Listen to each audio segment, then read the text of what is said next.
Good morning, everybody. Welcome to the third edition of Steelman's webinar series, Engage. Engage 3.0 seeks to facilitate discussion on the changing landscape of the global and domestic steel industries. The World Steel Association has projected steel demand to rise marginally in 2022. However, the outlook remains highly uncertain as the geopolitical situation poses significant long-term challenges for the global steel industry.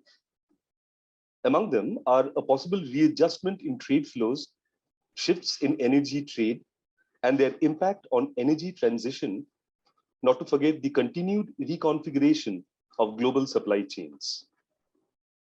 To start with, a big thank you to the Ministry of Steel and the Indian Steel Association for extending their generous support to Engage 3.0. I am Nirmallo Dev, Technology Editor, Steel Mint, and I will take you through this session on manganese alloys, global challenges and opportunities for India. I am pleased to welcome my colleague, Anvita Pandey, as the co-host for this session. Welcome, Anvita. Thank you, sir. It goes without saying that the Indian ferroalloys industry is not immune to global pressures. The domestic manganese alloys industry faces headwinds in terms of unavailability of high-grade raw material, a rising import bill, global hyperinflation, and shrinking export opportunities. This session is dedicated to discussing these issues threadbare. We are honored to have on board two distinguished experts who will share their valuable insights on manganese ore and alloys industry. I am pleased to welcome Mr. R.P. Patil, General Manager Marketing of Manganese Ore India Limited. Mr. Patil has vast experience of about 30 years in various fields. He joined MOIL in 1991 and has worked in various capacities. An MTech in chemical engineering and presently head of the marketing department at MOIL, Mr. Patil is associated with formulation of marketing, pricing policies, business forecast, new product development, market research for expansion of customer base, and e-sales. Welcome, Mr. Patil. The other expert on the panel today is Mr. Mahesh Chandra Kayal, Director and key partner of Mortex India, a 4-star export house recognized by the Government of India and amongst the top 100 exporters of the country. Mortex India exports to over 60 countries and has a customer base of over 200 worldwide. Mr. Kayal was the National Vice President of the Federation of Indian Export Organizations. He also holds several key positions, such as in the Engineering Export Promotion Council, and is the chairman of the Council of Foreign Trade, Merchants Chamber of Commerce and Industry, Kolkata. Welcome, sir. Before we start, a word for online participants. Online participants are free to ask questions to the panelists after the conclusion of respective presentations. So please drop your question on the chat box or the Q&A box, and we would pick up as many as time permits. Thank you. With these introductory words, I would now request Mr. Patil to start his presentation. Over to you, sir.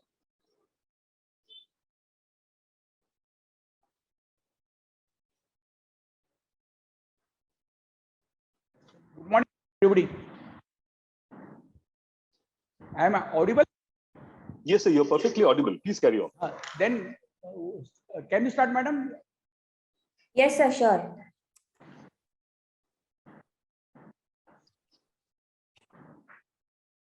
Hey, madam.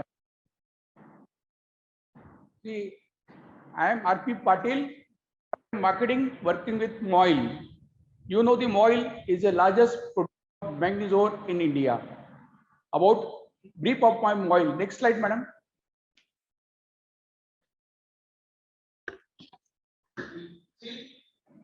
About MOIL in brief. MOIL Limited is a Schedule A Mini Ratna Category 1 PSU under the administrative control of the Ministry of Steel, Government of India. At present, MOIL, predominantly manganese mining company, operates 11 mines, 7 located in Maharashtra and 4 located in Madhya Pradesh, except for all are the underground mines.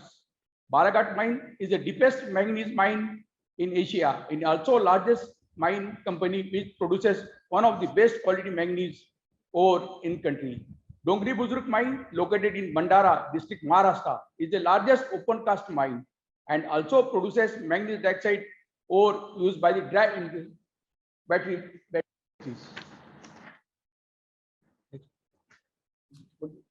They see major manganese ore uses. Manganese ore uses are mainly divided in metallurgical uses and non-metallurgical uses.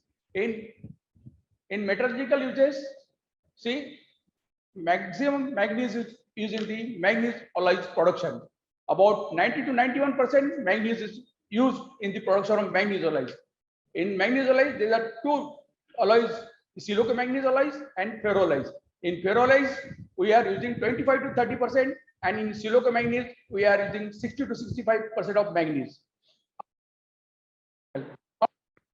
The dry cell production, chemical and other, we are using only 4 to 5% of manganese ore in these products. Next. See, manganese ore. You see, the last 5 years, the global production from 60 to million. From the, you can see that our major producers of manganese ore in worldwide, and our graph shows South Africa contributes 36% share in the world of manganese ore, followed by Gabon, then followed by Australia, China. So see, oil is only there.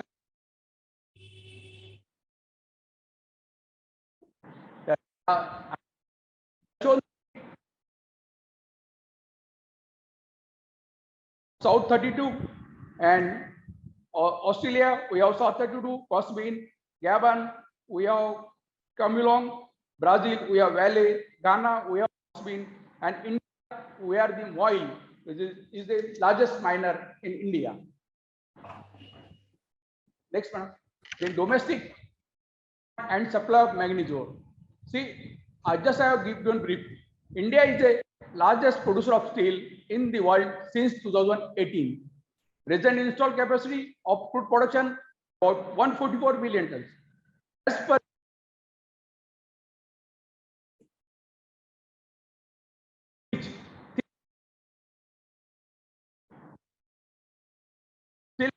also indicates the intent consumption of steel to reach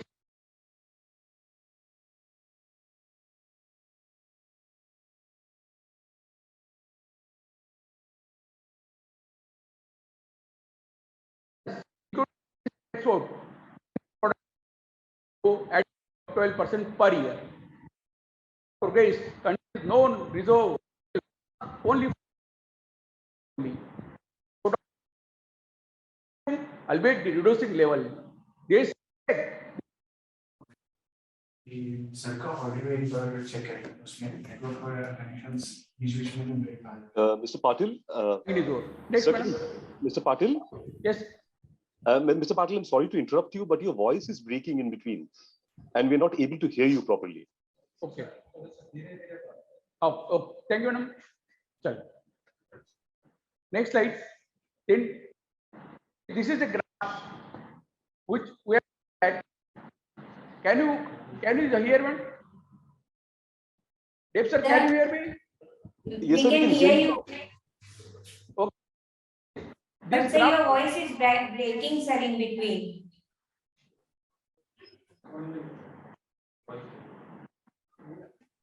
Okay.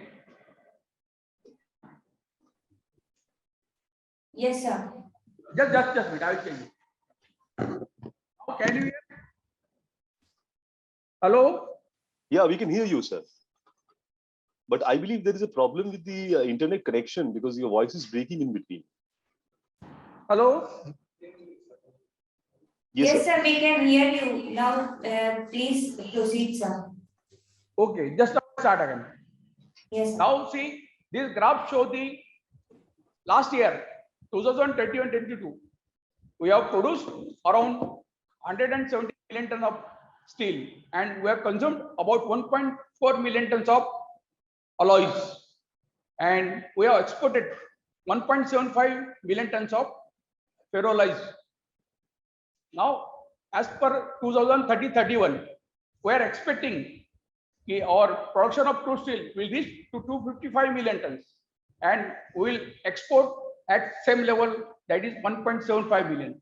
Say the consumption of alloys for the production of 255 million tons will be around 3.06 million tons. See, for the 2030-31, 3 million ton production of alloys, India is capable of producing 3.13 million tons by Indian. We will not depend on the import of manganese alloys. Next slide. Just I have already told that our production last year we achieved 3.15, and 2030-31 we will be requiring 3 million tons. We are Atmanirbhar in respect of oil production, because as per this, I congratulate our ferroalloy producers. They have proved that we can reach the 255 million tons and they can produce the 3 million tons at any time. Next, the production. Now I am giving the export of manganese based ferroalloys. See, in last year was very good year for the ferroalloy producers. Last year, ferromanganese export has increased by 88%. In export of silicomanganese has increased by 46%. Overall export of alloys has increased by 59% over last year. Next year. Now, just demand supply gap I have calculated. Right? Madam, previously, see from the graph, you can see that now I have calculated requirement of manganese ore up to 2030-31. See, in 2020-21, we have consumed about 1.5 million ton of alloys, and for that purpose, we have used around 3.5 million ton manganese ore. We have exported 1.75 million tons of alloys and used the 4.38 million tons of manganese ore. See, in India, we required 3.5 million tons used, and against this only we have produced in India only 2.64 million tons. Since there is a shortage of around 0.86 million tons. Suppose we see import, what we have imported it 6.5 million tons to meet our requirement of indigenous as well as for the meet the export, for which we have already exported the ore. Now in the 2030-31, we will be requiring around 3 million tons of alloys. For that purpose, we required 7.65 million tons of manganese ore. And suppose we will keep the export at 7 level, then manganese ore will be required only 4.38 million tons. Suppose both we calculate our requirement will be more than 12 million tons. Again, this only India is in position to produce 6 million tons of manganese ore by 2030. Means we will be requiring to import about 7 million tons of manganese ore. Now 2030-31 we will by short by 1.5 million tons, because see, for the production of 3 million tons we will be requiring 7.65 million tons of manganese ore. By that time only India is in position to produce 6 million tons. Means there will be about 1.65 million tons will be shortage to meet the Indian requirement for the crude steel production. Now, next slide. See, this is just graph where I have shown in last year the availability of manganese ore. The moil production is ranging from 1.02 to 1.3. India production is also ranging from 2.17 to 2.64 last year. Now, and import has tremendously increased. Over last year, it has increased by 65%. Now, last year we have imported 6.5 million tons. Total availability of manganese ore in last year was around 9.14 million tons. Next. See, import of manganese ore in India around, see, up to September, we have imported 2.70 million tons. And last year also, we have, for same period, we have imported 2.73 million tons. In the year-wise import, you see 1920, we had imported 2.84, and last year we have imported to 6.5 million tons. And 2022-23, we have till date we have imported. See, why necessary to import? See, Indian manganese ore is low grade ore and we required low phos ore, but we do not have FeMn ratios and high phos ore for the production of ferroalloys and silicomanganese. We are very strict about the availability of the FeMn ratios and phosphorus. I will give the details in next slide.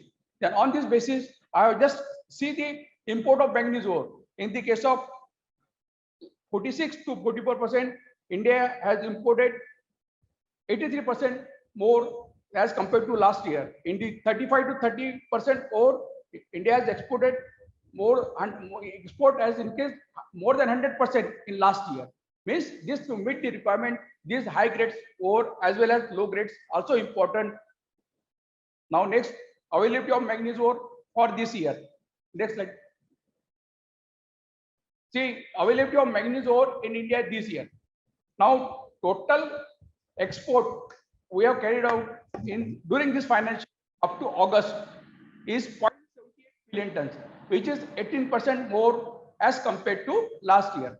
In financial year 21-22, availability of manganese ore India was 99.14 million tons.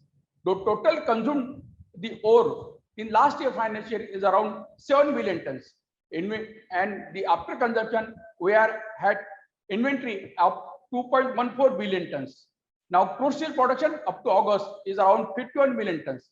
Manganese-based ferroalloys required for the production of crude steel is around 0.6 million tons. And export of manganese-based alloys is 0.78 million tons. For that, total alloys consumed in India is 1.38 tons. Ore used for the consumption is 3.10. Again, the 3.10 manganese ore in India. Production of manganese ore of India is 1.02 million ton, and we have imported 2.45 million tons. Means 3.47 million tons already we have manganese ore, and against this we have only consumed 3.1. Means this is 0.4 million tons is only left, and 2.14 million ton is already our. Means as on date, around 2.5 million tons of manganese ore is available in India. Suppose if we go for up to last year's statistics and 7 million tons, means we will require another 2.5 billion tons of manganese ore. Against this 1 million tons, again MOIL will produce, and MOIL and means India will produce around 2.5. We will expecting the production of manganese ore at same level 2.65. Means 1.5 million will be produced, and around 2 to 3 million tons shall be imported to meet the export requirement. Because see, for the production of alloys, we have to use manganese ore, and manganese ore what we are producing is only meet the requirement of Indian. Still there is a shortage of manganese ore. Next one. See, this is country-wise import of manganese ore. In 2021-22, you see the South African import was last year 44%. Now it has reduced to 38%. Now, in case of there is Australia, there was increase in the import from the Australia. In the other side, the import has increased. In Gabon, the last year it was 28%. Now it has reduced. Now this why this is reduction? See, we are having the sufficient inventory as on date. The miners have production, but smelters are pressurizing the miners for reducing the prices so that they can get the ore at reduced rates. Now, by this, I have just gone to Indian scenario. Now, next slide, madam. In India, we have reserve of 495.87 million tons, which includes reserve of 93.47 million tons and resource is 402.40 million tons. In MOIL, having 94.94 million tons. Out of this, reserve is 44.5 million tons and resource is 50.42 million tons as on 1/4/2022. This is state-wise resources are mentioned in that graph. Next slide. See, I have just shown the production, state-wise production, reserve, remaining resources, total resources, percent of share of total resources and production. I want to tell you here that Madhya Pradesh and Maharashtra having resources of around 95 to 96 million tons. Against this, we are producing around 1.6 million tons of manganese ore, which is more than 50%. And other states having more resource like Odisha and Karnataka, but they are not in position to produce the manganese ore due to some technical reasons, because the ore which is available with them is not suitable directly for the production of alloys. They have to produce and they have to blend with the other ores, either from imported ore or either from other source like oil ores. Now, government has to think about how to increase the production of Odisha and Karnataka, because we see there Odisha having the 216 million tons of reserve and Karnataka having 111 million tons of reserve. The production I have just given 2.64 million tons. And Odisha only Tata is producing and they have only produced only 0.51 million tons. In manganese grade, next slide. See, this is the scenario. India only having the 28% manganese, China having 13% manganese, and Ukraine having average 30 in their ore. Average manganese content in metal content. Brazil 40%, Gabon 45%, Australia 41%. As compared to this, China is the largest producer of crude steel, but their manganese ore having only 30% manganese, what they are producing. And India is the second largest producer of steel, but manganese ore available with having only the 28%. Next slide. Now, this is expected growth of steel and manganese industry in India. Expected, we are just expecting our production of India 2.64 to 6 billion ton by 2030-31 with the CAGR of 8.56. Same, only oil, being a oil is the largest producer of manganese in India, we are expecting our production by 1.23 to 3.5 million tons with at the CAGR of 11. And same time, as per national steel policy, now last year we have produced 118 million tons of crude steel and we are expecting 2055 million tons of crude steel at the CAGR of 8 million tons. Now, next slide, madam. Now, this what availability of manganese attractive international manganese ore prices of high grade ore coupled with the low ocean trade, it become very attractive for the Indian, especially in port location, to go for import. Indigenous manganese ore production has not progressed much in recent past. However, with the 48% reserve, 19% resource, oil accounts for about 50% of Indian manganese ore production. Yes, madam. The challenges before the manganese ore industry in India: quality of resource, limited resource of high grade ore, which I have told you.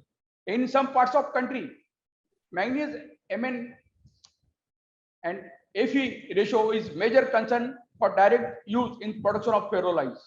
In some part of silica and phosphorus content are main concern. Type of deposit in India, narrow width of ore body, making unsuitable for pull mechanism, unfavorable geological conditions. Most of the mines of oil, leading producer of India, are underground mines. Therefore, cost of the production is comparatively higher. The restriction of development of contract labor in underground mine, unfavorable tax structure, expensive regulation, volatile prices, and mostly depend on the availability of manganese ore in China. How to meet the demand in long term? Next. The manganese ore production will have to be raised to fully meet the domestic demand by enhancing the output from existing mines and opening the additional virgin deposit. The industry can raise supply of manganese ore by acquiring mines overseas as well. India is deficient in high-grade, low phosphorus manganese ore reserve. This necessitates the imports of grade ore to blend with the domestic quality of manganese ore for the production of required for manganese alloys. The focus attention is intended to ensure the higher rate of recovery of manganese ore and improve the quality ore by engaging the beneficiation and sintering. The Geological Survey of India, as well as other nominated agencies, should undertake the extensive drilling, identifying the new deposit in depth. Deep sea nodules can be potential resource for manganese in future. Renewal of manganese mining leases and grant of new leases can be expedited by single window clearance. Next, madam. Steps taken by MOI to meet the demand supply gap. In order to meet the demand gap, there is a need to increase the domestic production. The company has taken the following steps to achieve this goal: deepening of existing vertical shaft, sinking of additional vertical shaft, sinking of large diameter high speed vertical shaft, large scale development in open cast, underground development, and continuous mechanism. Next one. The new area and collaboration with government. The MOIL has signed a MOU with GMDC. MOIL has signed the memorandum of undertaking with government of Madhya Pradesh to conduct the exploration and prospecting the work in Madhya Pradesh. If availability of ore is proved in area, SPV and JV will be formed for mining and mineral resource in Madhya Pradesh. These efforts will help the company considerably for explore the unknown area for future and expand the resource as long-term strategy. Next, thank you, madam.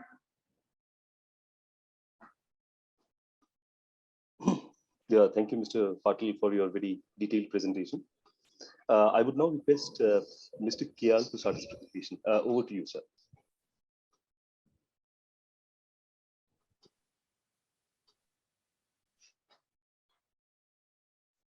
Distinguished participant to the webinar, good morning.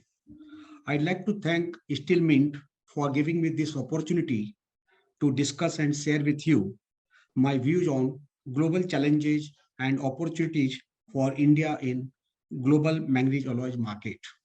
Before that, I'd just like to make a quick introduction to Motex Group. Motex Group is one of the largest exporter of ferroalloys from India. Motex India, the premier company of the group, has been assigned 4-star export house by Government of India and is now amongst the top 100 exporter of the companies who has been assigned 5-star and 4-star status by Government of India. Motex deals mainly in bulk ferroalloys, namely silicomanganese, ferromanganese, ferrochrome, and ferrosilicon. Motex also specializes in shipment by bulk vessels. Considering the skyrocketing ocean freight, the potential and the scope and the viability of movement of the alloys in the bulk vessel is becoming more viable and preferred. Premium Ferromet Private Limited and Motex India Private Limited, another two companies of the group, has also been assigned 2-star export house by Government of India, and both the companies are engaged in export of ferroalloys from India. India is one of the leading ferroalloy manufacturing and exporting country in the world. In 2017, the total global imports of ferroalloys were at $29.26 billion, which grew to USD $44.27 billion in 2021.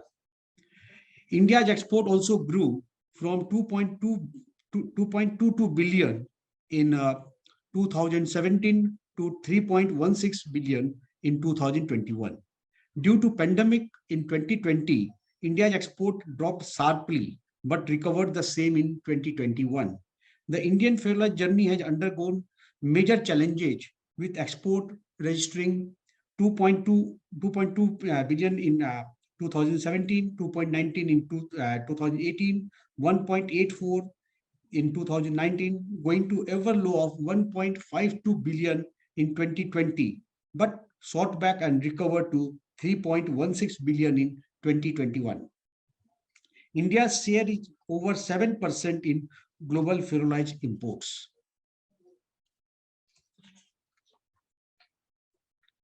South Africa leads with export of USD $4.19 billion and India with exports of $3.16 billion is positioned as the third largest exporter, followed by China, Kazakhstan, Russia, Malaysia, etc.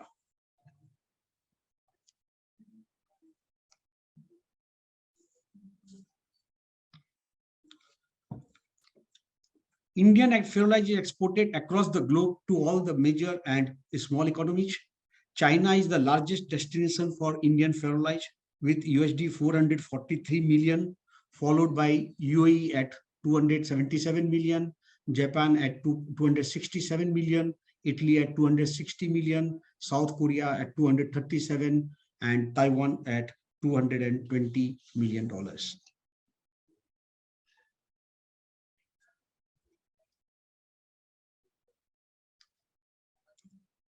Advantage India, the main producer of ferroalloys are India, China, Brazil, Indonesia, South Africa, Russia, Kazakhstan, and Malaysia. South African production hampered due to logistics, power, and political considerations. Government of China discouraging exports, being power intensive with an export duty of 20%. Russia is under US sanction and its exports are limited. Indian units enjoys a number of advantages, latest technology and effective pollution control measures. Installed capacity. The global ferroalloy installed capacity is at 60.25 million tons, with production of about 41.3 million tons. India's share is around 9.5%. The total installed capacity of ferroalloy in India is 5.75 million tons. Manganese alloys accounts for 3.5 million tons. Chrome alloys is at 2 million tons. Ferrosilicon is at 0.25 million tons. And noble alloys is at 0.05 million tons. A brief outlook of some initiatives undertaken by government. An export duty of 50% has been levied on iron ore to ensure supply to domestic steel industry. Government's focus on infrastructure, investment of USD 1.5 trillion in next 5 years, aiding the boost in demand for steel. It includes the Pradhan Mantri Gati Shakti Yojana, which is designed to develop the infrastructure at a port, land customs, seaports, air and the roads. National steel policy to create a globally competitive steel industry with 300 million metric tons steel making capacity and 160 kgs per capita steel consumption by 2030-31. The government raised import duty on most of the steel items and imposed measures including anti-dumping and safeguard duties on iron and steel items. Asia Pacific is likely to drive the worldwide ferroalloy market in the current decade, owing to mounting production of steel and cast iron. Europe is expected to expand at an impressive growth on account of large-scale production of industrial components across the region, though the setting of recession may be set back in 2022 and 2023. Latin America demand to grow owing to rise in production of wires and welding electrodes.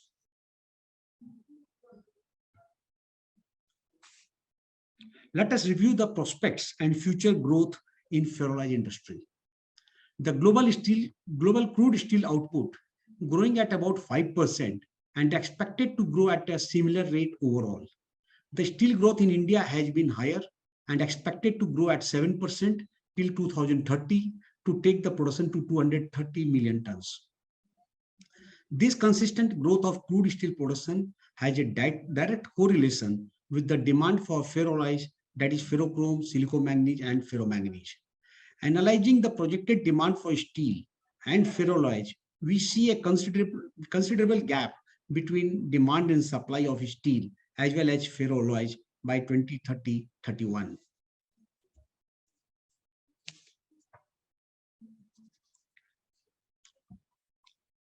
Declining trend in export promotion benefits. India is signatory to many treaties and agreements globally, and honor its commitments. To meet the WTO requirement, India has withdrawn all export subsidies. Currently, the export benefit on ferroalloys is nil. As we can see, from 20 to 30%, the incentive has come down to 4% in 2009-15 and 2% in 2015-20, and it is nil from January 21 onwards.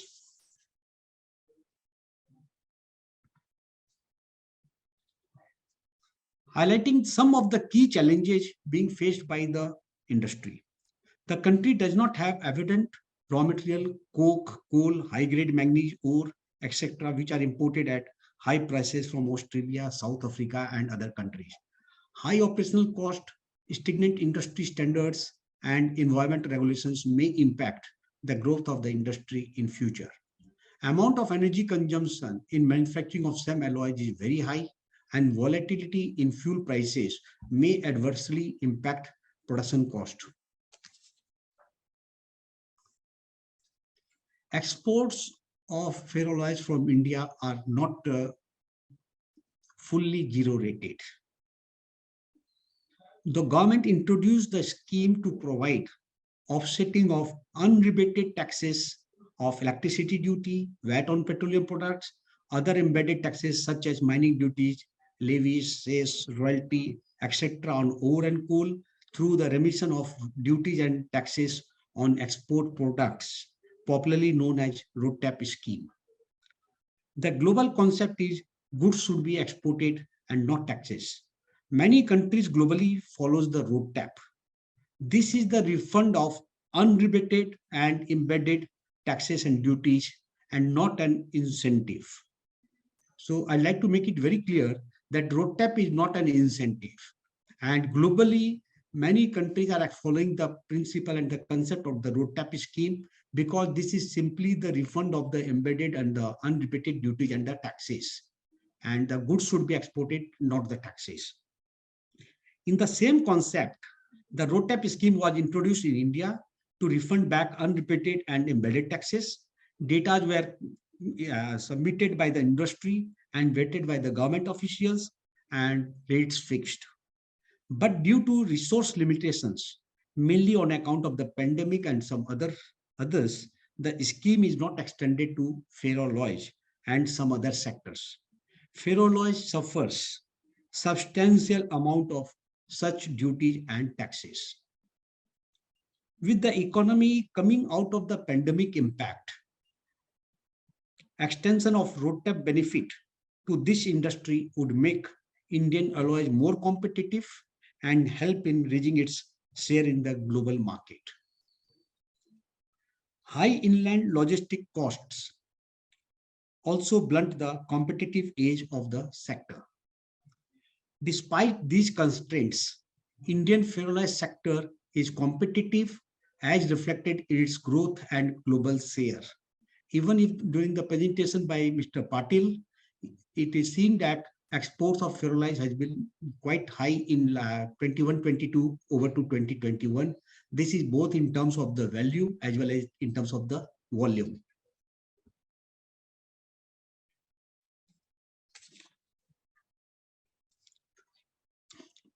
India has entered into several free trade agreements and extended or received the most favored nation status. Now, in the free trade agreements are the two-way traffic. These two countries signed the agreements and agrees to allow imports from each other countries agreed commodities or the products without free of the duties. So when we export the goods out of India to countries under the FTA, our exports are exempted from payment of import duty in the destined countries. Our importers need not to pay the duties. However, when the same product is being imported in India, when the product from the country, the import also does not suffer any import duty in India.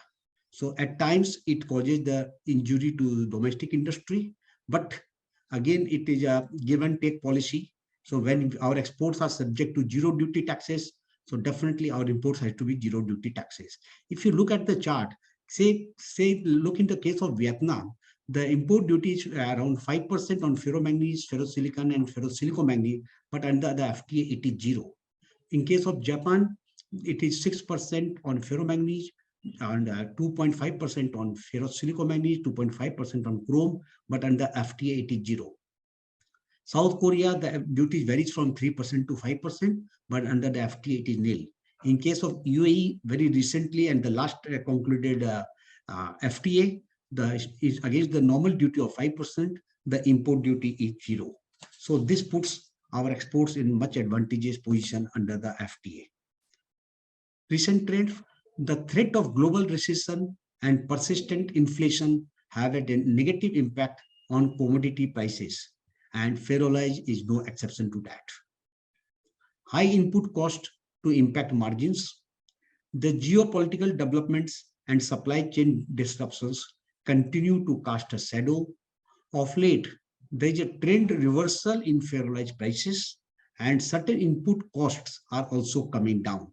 As such, we expect an improved performance going ahead.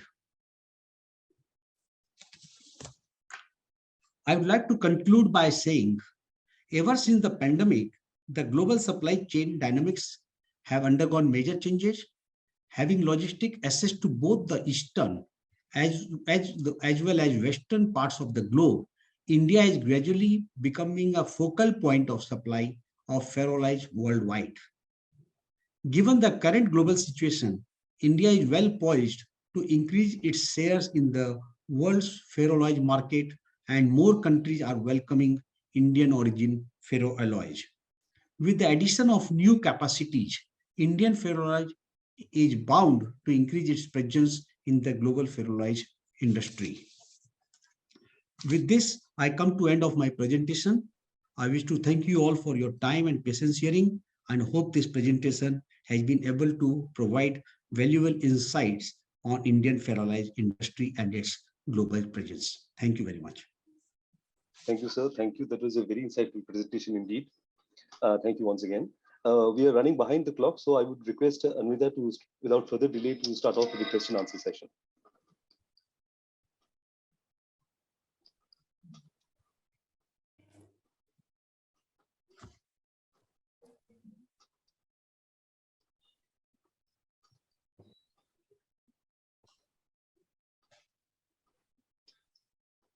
Am I audible, sir? Yes, you're audible. Okay, so my first question is to Mahesh, sir. Steel sentiments are down in Europe and end user demand is low amidst recession fears and energy crisis. How is this dismal scenario affecting Indian alloy exports? Well, see, we are finding and always looking at there is a big power crisis in Europe, and that is mainly because of the Ukraine war. But at the same time, we must look into that. Italy happens to be the largest producer of the steel in Europe. That is the steel hub of European market. And we are not finding any downfall in the requirement from the European market. Export from India to Europe is at a very good pace. It might have fallen by 10% or something like that, but not drastically. We don't look into data which shows 40 or 50% like that. Maybe a 10 to 15% fall. But at the same time, the fall has been overshooted by the demand from South Asia. The steel production and the demand for ferroalloys from South Asia is growing high. Same is the position when we look into the UAE and the African market.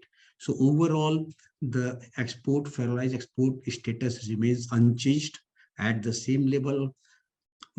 Yes, there is some fall in the prices, commodity prices, but at the same time, in terms of the volumes, we are finding slight growth only. So we do not anticipate or we do not expect any impact on the total exports of ferroalloys due to the lower demand or power crisis in Europe. Yes, sir. And Mahesh, sir, a follow-up question on that, because we're talking about Europe now. So Ukraine is one of the major suppliers of silicomanganese. So I think it's about 0.6 million tons annually. So in what ways have the global manganese industry been affected now that the war in Ukraine is on? And that was keeping prices quite firm in Q2 of 2022, but from Q3 we have seen again prices dropping. So what is the reason for that? See, first and foremost, Ukrainian material was exported to Russia and to European market. Now, in view of this war, the export of the European alloys has come to stall, complete standstill, and that has given an additional window and the demand to the Indian ferroalloys over there. So, as we are talking that I was saying that there is no fall in the exports to European market. That is one of the reasons, because the supply from the Ukraine has come to standstill, and that portion has come to the Indian market. And what was your second point, sir? Yeah, there was a disruption in supply from Ukraine, partly. Yeah. So prices were a little firm in Q2. Now I'll come back to the prices. I have also mentioned in my presentation, the prices, almost all the commodities has fallen down sharply, and ferroalloy was no exception. So the ferroalloy market today is again to the 2020 level or something near now to that. But we are expecting the prices, if you see the last 10-15 days, there was a slight upward trend, but which has been cooled down in last 2-3 days. But hopefully within next few weeks, the market will again boost up. The demand is there, the requirement is coming up, exports are going on. So is the condition in the domestic steel also. And if the export duty is withdrawn by the government, then the domestic requirement of the alloys will also go up. That will also give a boost to the prices.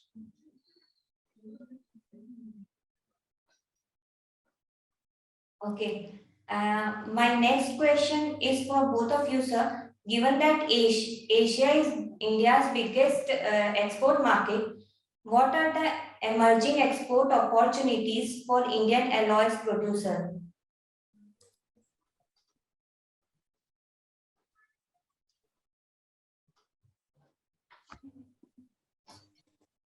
Sir?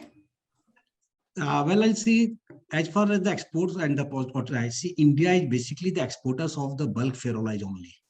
Okay. If you go to this noble ferroalloys, we are the net importers, and the China has an edge over in that market. So when we talk of the bulk ferroalloys, again we come to the 4 commodities that rather restrict to 3 only: ferromanganese, silicomanganese, and ferrochrome. So far ferrosilicon is concerned, we had some limited capacity in Northeast, and our demand is supported from Bhutan, and the China happens to be the largest producer of ferrosilicon. So now, as for the potential and the future lies, so we had got only 3 products to offer to the globe: ferromanganese, silicomanganese, and the ferrochrome. And again, ferrochrome, India is one of the largest exporters. It got a very good percentage in the global share, and China happens to be the largest consumer of the ferrochrome. So, a huge quantity of the ferrochrome is being exported to China and to some other countries where the stainless steel production is on a large scale, because ferrochrome ultimately goes with the major consumption is with the stainless steel. Although for the alloy steel it is added, but the quantum is limited. So the major consumer for the ferrochrome is the stainless steel people, and India is returning its position. And if you see last 3-4 years, barring that pandemic period of 2020, India's export growth is there. 21 was good, 22 was very excellent, and I don't foresee major change in 2023. So the potential and the prospect for exports and from India remains there, and India enjoys, because of the local connectivity advantages and the close proximity, we are the preferred supplier to all the Asian countries, particularly the South Asia. Yes, sir. So a question for Mr. Patil, sir, that a participant is asking, and also a question that I thought I would myself ask. It's, of course, we're talking about substituting imports, manganese ore imports to a certain extent. Now, but for low grade, lean grade Indian manganese ore, I mean, how financially viable is it to beneficiate it, maybe through, through certain kind of value addition, through sintering, through maybe reduction roasting, through other processes, and substitute a part of the import. So how viable is it of beneficiating Indian manganese ore, low grade, lean grade ore? See, in China, this major example is China, where they are having very low grade of manganese ore. They are what they are doing. They are doing importing the ore and blending with the high grade ore and producing the crude steel. Same formula we have to apply. Since we do not have the high grade of manganese ore. Suppose I have already shown in my slide, India having only 28% manganese ore. In 28% manganese in manganese ore. This the beneficiation already MOIL has doing the benefiction and other also is doing the benefiction, means you have to increase the grade, and there is no other way to meet our requirement, means in benefiction whether it is economical non-economical, because we have to we do not want to go for dependence on the import. Since why we are doing the import? We have shortage of manganese ore in India. By doing the sintering and benefiction, will be benefit whether irrespective of economic, because we have to always it will be comparatively economical by doing the sintering here. Yes, sir. Yes, sir. Thank you. And a question for Mahesh sir also. Now that we were talking about China, so an interesting question from one of the participants, that China has an export tax on a certain ferroalloy items, but still it seems to be a leading exporter. So how is it possible? As I said, China is mainly exporting ferrosilicon and the noble ferroalloys, and they have the dominancy in the global market for these products. So let's come back to India. They just told export duty of 15% on steel. Still, the steel is being exported. So same is the case of China. In spite of the export duty, they are in a position to export. Definitely, yes, that has pushed the prices upward. And since the competitive sources are limited, so the China is in a position to demand to control the market and demand their own prices. So partially it is job, partially it is borne by the importers globally. So the China is the leader in those alloys, and we do not find any major capacities coming up to challenge their capacities. So China will continue to dominate that sector, and in spite of the export duty, this will continue. They will continue to drive the market. And see, China has been discouraging the exports of the alloys as well as the steel. There is a drastic cut in the production because of the carbon reduction process they have adopted. So that has also added an advantage to India. So, and the other countries who are in the export market. So that is giving additional scope and window for us to penetrate into the China, particularly into the ferrochrome.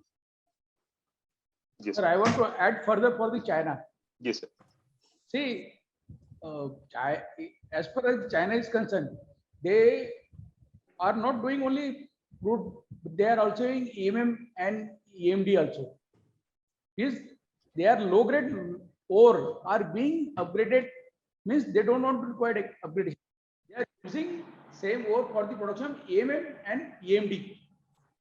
And some part hybrid is beneficial and using the alloys. Same in line with it, India has to think over in future also. They have to go for diversification of EMM and EM. Since only in India we do not have the EMD plants. Only MOIL is producing 1,500 metric ton per annum. See, same thing we have to think over so that we can save our warranties. Product diversification. Yes, that is a very important point. Also, sir, one question for you, an interesting question that I found before Anvita takes over. So I'll just ask one question from one of the online participants, that there has been a trend in the iron ore market and one in the manganese ore market. But what we are seeing is that the global manganese ore prices have been generally more stable than iron ore. So do you think there is a structural reason for it, sir? I will also come to Mahesh sir about this.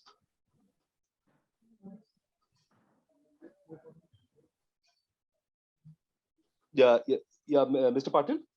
Yes, sorry, sir.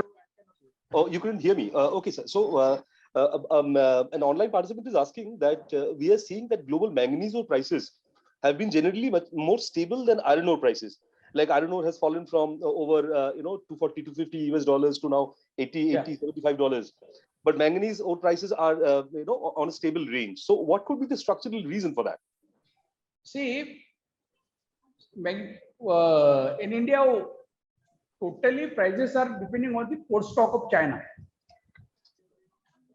We never bother for any, just for the Indian market, only China market. China is producing 1,000 tons of crude steel and India is producing only 170. Means miners, suppose China stops or slows the import, then they divert the material to India because they find the good Indian market, and that pressurizing to reduce the prices or adjust the price. Oil also is following the same, and we are matching the prices with import ore prices. That is the only base. And in iron concern, we are the largest producer of iron means they are also all following the same, because iron ore prices, I don't know what basis they are taking. Yes, Mahesh sir, your take on this? See, if you see, I remember the times when suddenly, when the manganese, about a year, I think 4-5 years down, Mr. Patil can correct it more because it is his subject, that 4-5 years down, there was a time when manganese ore was priced at almost about $5, and suddenly within a weeks or within a week or two, it went up to $8 because the Chinese people came for open buying at huge quantities. As Mr. Patil rightly said, because manganese ore prices did not shot up in spite of the ferroalloy prices shooting up last year, because there was no demand of the manganese ore, rather very low demand of the manganese ore from China, and the miners globally had no big market other than India. So the prices were stable due to the low demand of the ore. But in case of the steel, when the prices of the steel has gone up, the price of the ore and all ore and other raw materials has also shoot up. Coke was a different game altogether, not related to the steel and manganese and alloys. Is completely different. But the ore prices are more dominated and dominantly and depending on the demand from the China only. Yes. Anvita, any questions from you? Yes, sir. So my last question is for Mahesh sir only. Given the Indian steel production set to expand in near future, will it drive the manganese alloys industry to new heights? Or how will the industry secure manganese ore supplies? And how much of the manganese ore demand will be met from domestic supply? This is for Patil sir also, sir.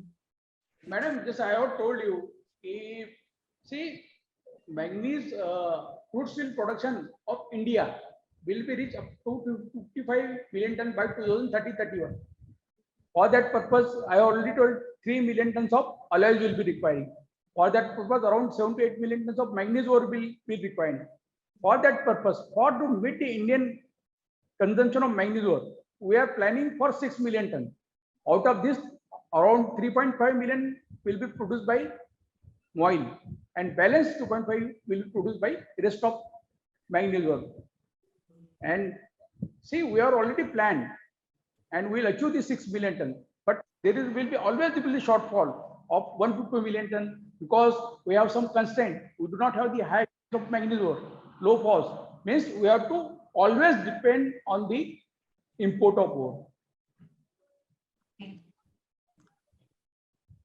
So, Mahesh sir, what about manganese alloys industry? Like, As the production of the steel is going up or the export demands coming up, the production of the alloys is also coming up. New capacities has been added and are also underway. Many new facilities are being added by the existing, or some new people are coming up. As regard the ore, Mr. Patil rightly said, there is a shortfall now, and there will be a shortfall tomorrow also, and day after tomorrow also. So, but since the ore is globally available, so I do not foresee any issue of concern for the ferroalloy manufacturer in 2030 and 2040 as regard the availability of the ore. As regard the prices are concerned, definitely when ferromanganese used to be sold for 4,000 rupees in, I think, 1990 something, 4,000, 5,000 rupees ton was the rate in that time. So if it has sold for 1,25,000 last year, and it is selling for 85,000 now. So even if it is 1,50,000, 2 lakhs paid by 30, there is will not be a concern. And as for the availability of the raw material is there, either domestically or the globally, the ore will be available and the production will continue, and India will continue to be the leading producer and the player in the global ferroalloy market.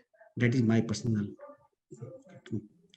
Sir, just in continuation to our KL sir, see, total 2,000 million tons of crude steel will be produced in average. Then the requirement of manganese ore will be around 60 million tons. That's worldwide. We are just, I have shown that we are already producing the 62 million tons of in worldwide. And means there will be no shortage.